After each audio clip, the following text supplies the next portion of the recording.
Oke, baik. Menarik sekali untuk Who Am I, sudah panas. Kita akan panaskan lagi dengan pilihan box kedua. Silakan, Kak Menteri. Nomor 2. Nomor 2. Kita lihat nomor 2. Sportif. Langsung saja mengulik tentang Kak Menteri ini. Apa yang menjadi prioritas program kerja Kak Menteri di bidang olahraga dalam waktu hanya 1,5 tahun ke depan yang juga menjadi kunci kesuksesan masa depan olahraga Indonesia? Alhamdulillah pas kita duduk ini langsung dapat tantangan, yaitu multi event internasional itu baru terjadi 2 tahun ke depan. Jadi ini bulan depan di Mei langsung SEA Games dan lanjut lagi di Agustus September itu Bali. Asian Games dan 2024 Olimpik, dan ada lagi event-event dari para atlet atlet disabilitas. Jadi kalau untuk olahraga pasti kita harus menyiapkan seluruh tim kontingen Indonesia ini yang efektif, efisien, di mana Presiden menginginkan apa yang kita kirim ke multi event itu adalah atlet-atlet yang bisa meraih medali untuk Indonesia dan juga menaikkan peringkat Indonesia. Jadi tidak ingin adanya pemborosan. Gimana panelis? Abdur, silakan. SEA Games di Kamboja. Nah, kemudian saya baca berita itu ada 6 cabur dari kita yang kita tahu SEA Games sebelumnya kita mendulang 39 emas di situ, kemudian terancam untuk tidak bisa ikut nih 6 cabur ini. Nah, itu strateginya apa dong biar kita bisa dapat emas yang lebih banyak lagi?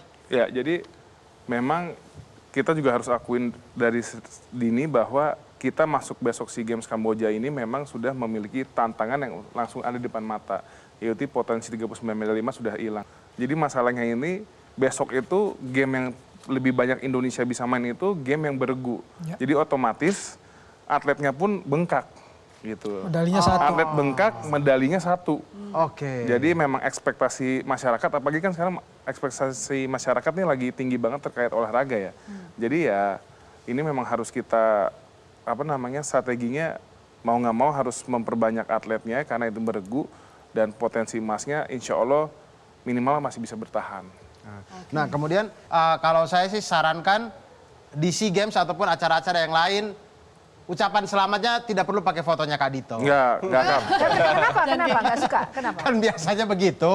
Enggak, Mas Abdur bisa lihat ketika saya mimpin organisasi pemuda di Golkar, AMPI, itu setiap bikin spanduk, bikin ucapan tidak ada muka saya. Nah, iya. Jadi itu sebelum saya jadi menteri pun saya udah kayak gitu. Ya, perspektifnya apa? Kenapa nggak mau pasang foto nggak kayak yang lain gitu? Ya itu kan sebenarnya panggung yang mendapatkan prestasi ya, jadi harusnya biarkan mereka aja yang kita fokuskan, kita angkat gitu. Oh, nggak boleh mencuri. Iya. Silakan Kang Maman dulu, Kang Maman. Meski baru 3 minggu saya menyatakan salut karena Gubernur Bali Koster selalu mengatakan tidak setuju timnas, sekarang tidak setuju World Beach Games itu. Lalu tiba-tiba dia mengatakan bisa, tetap akan dilanjutkan. Apa yang dibisikkan?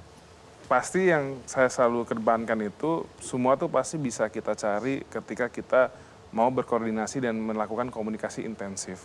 Jadi pasti semua ada celahnya dan ada titik temunya. Jadi semua itu pasti ada komprominya kan dalam hidup ini. Ya bisikannya itu adalah titik komprominya itu. Oh, berarti Pak Erick Thohir kurang kompromi. Bukan begitu. Oh, bukan. Sorry. Saya kenapa dalam hal kesimpulan ini saya nggak protes ya? Yang kedua. Oke, yang kedua Kang Maman, lanjut dulu. Berkaitan dengan bola. Kenal Kurnia Mega kan? Tahu. Mantan kiper kita kan? Iya. Begitu dia sakit, bahkan harus menjual piala, menjual medalinya. Apa yang Anda perbuat sebagai Menpora terhadap nasib-nasib atlet kita di bidang kesejahteraan? Sebenarnya dalam kapasitas Kemenpora itu yang bisa dilakukan adalah sekarang tuh sebenarnya atlet-atlet yang berprestasi itu bisa alih status ke ASN. Minimal itu yang bisa dibebankan kepada negara. Nah, tetapi tadi seperti saya bilang, yang perlu kita persiapkan jangan sampai ada kejadian seperti itu. Justru atlet-atlet kita ini harus kita perkaya dengan ilmu-ilmu. Nah, pertanyaannya adalah jaminannya seperti apa ketika mereka akan bisa masuk ASN? Ketika pada akhirnya tadi terjadi ya harus menjual harta bendanya kayak gitu. Ya, susah juga jawabnya. Sebelum itu Oke, kan, juru bicaranya. sebelum sampai ke Pak Menteri, kan ada federasinya. Misalnya tadi permasalahannya di sepak bola, ada federasinya juga, artinya harus ada komunikasi PSSI, itu. gitu, Dalam hal ini negara mungkin bisa bertanya, kenapa anggota lu, kenapa atlet lu bisa sampai mengalami hal seperti itu? Apa yang sudah diperbuat oleh kalian? Kalian perlu bantuan apa dari Kemenpora? Sehingga ada komunikasi, tidak saling melangkahi juga. Oke, Jadi, tepuk tangan buat Kak Jubir. iya. Enggak, betul. Karena biasanya alih status menjadi ASN itu biasanya yang dia sudah tidak jadi atlet. Tidak jadi atlet lagi kan. Nah, sekarang sih, Dur, permasalahannya yang dialami Kurnia Mega itu dia jatuh sakit di saat dia lagi aktif-aktifnya. Jadi itulah yang mungkin agak sulit. Maksudnya kalau mau jadi status ASN juga beliaunya sudah tidak bisa kerja, memang lagi sakit gitu. Kondisi fisiknya ya. Iya, iya. mumpuni. Oke, itu mungkin bisa jadi catatan ya buat Kak Menteri. Semoga itu bisa ada solusi ke depannya. Ya, di Q&A ini tidak hanya sekedar menjawab pertanyaan, tapi cari solusi juga. Oke, tepuk tangan dong buat Q&A. Langsung saja, box nomor berapa kali ini? Oh, 8. Oh ya. Nomor 8. Politik zaman now. Oke, ke Kak Rehan terlebih dahulu, silakan. Ya, biasa di partai kan selalu ada komunikasi biasanya itu, Kak Dito. Siap. Apakah komunikasi di belakang atau dalam pengambilan kebijakan di kementerian? Nah kira-kira Mas Dito bisa nggak kira-kira ngatasi persoalan-persoalan itu nanti? Ya pastilah, sebenarnya dengan kita sekarang di kementerian dan dengan adanya dukungan partai, itu sebenarnya bisa lebih dengan sinergitas yang positif, itu kan justru bisa banyak memuluskan goal-goal dari tujuan dan juga program-program kementerian ya. Karena kan seperti tadi saya bilang, ya kepala daerah itu kan semuanya partai. Terus di legislatif semuanya partai. Jadi kan otomatis kita ketika ada program, kita mau program itu turun ke daerah, ya kita harus ada dukungan secara secara budaya itu dari partai. Dan juga untuk menggolkan misalnya aturan-aturan undang-undang di legislatif juga dari partai juga harus didukung. Jadi ya menurut saya itu sebenarnya bisa menjadi ekosistem yang positif. Menuju Indonesia Emas 2045, apa yang Kak Menteri dan tim Kemenpora lakukan untuk mendorong prestasi RI di dalam bidang olahraga di tingkat dunia? Wah ini baru. Jadi pertama yang fundamental kita lakukan itu mungkin udah ada yang baca di media bahwa ini kita dalam proses formulasi dan menggodok untuk LPDP sektor Bidang olahraga. olahraga.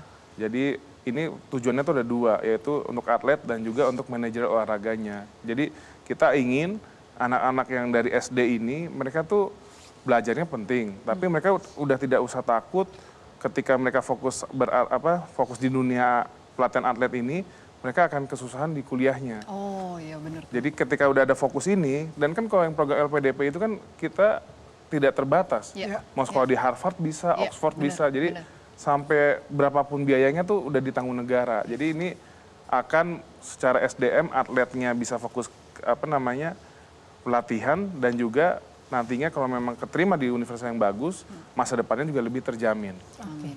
Masalah e-sport Indonesia. E-sport Indonesia itu kan kemudian mereka bikin federasinya kan. Iya, Tapi PBSI. isinya kayaknya orang-orang tua yang nggak pernah main e-sport ini. Itu gimana Mas Menteri melihat itu tuh? Nggak usah ngelirik ke saya kalau bilang tua. Oke, Tapi kan mereka mau belajar dan mereka pasti di dunia cyber kan. Jadi Politis cocok lah. jawabannya. oke, tepuk tangan. Kepala bin ya.